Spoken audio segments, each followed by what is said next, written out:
శ్రీమాత్రే నమః. సౌందర్యలహరి నుండి శ్లోకాలు అర్థాలు చూద్దాము. మహి మూలాధారే కమపి మణిపూరే హుతవహం స్థితం స్వాదిష్టాని హృది మరుతమాకాశముపరి మనోపి భ్రూమధ్యే సకలమపి పీత్వా కులపదం సహస్రారే పద్మే సహరహసి పచ్యా విహరసే. మనకి చక్రాలు ఉంటాయి కదా, 6 చక్రాలు ఉండి 7వ సహస్రారంలో ఉంటుంది. మొత్తానికి 7 చక్రాలు మనలో ఉంటాయి. అయితే ముందు మనం ఎక్కడ కూర్చుంటామో దాన్ని మూలాధారం అంటారు. అక్కడ అమ్మవారు ఎలా ఉంటారంట? పృథ్వీ తత్వంతో ఉంటారట. ఇక్కడ అన్ని తత్వాలు చెప్పబడుతూ ఉంటాయి. అక్కడ పృథ్వీ తత్వంతో ఉంటారట. అలాగే మణిపూరం ఉంటుంది.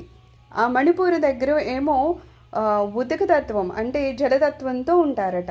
తర్వాత స్వాధిష్టానంలోనేమో అగ్నితత్వంతో ఉంటారట. ఇక్కడ మనకి మూలాధారం అంటే కూర్చున్న దగ్గర మూలాధారం, అదేమో పృథ్వీ తత్వంతో ఉంటుంది.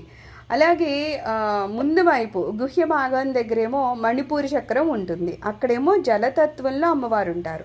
ఆ తర్వాత అధిష్టానము అంటే మనం నడుము దగ్గర ఉంటుంది, దాన్ని స్వాధిష్టానం అంటారు. అక్కడేమో అమ్మవారు అగ్నితత్వంతో ఉంటారు.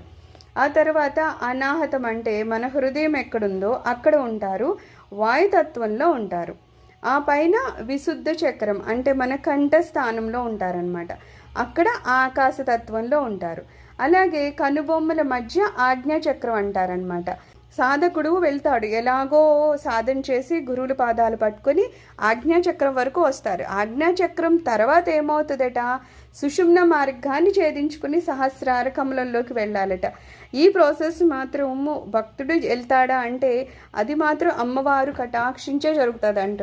అక్కడి వరకు వెళ్ళిన అమ్మవారు ఆ పైన సహస్రారంలో అయ్యవారు ఉంటారనమాట. ఎక్కడైతే అమ్మవారు అయ్యవారు ఐక్యం అవుతారో దాన్నే సహస్రారం అంటారు. ఎప్పుడైతే వాళ్ళిద్దరూ కలుస్తారో అక్కడ అమృతధార కురుస్తుందని చెప్తారనమాట. అలాగా అమ్మ నువ్వు మూలాధారం నుంచి మొదలయ్యి సహస్రారం వరకు చేరి నీ భర్త అయిన శివుణ్ణి కలుస్తావు అని చెప్పి ఇక్కడ అమ్మవారిని ప్రార్థిస్తున్నారు.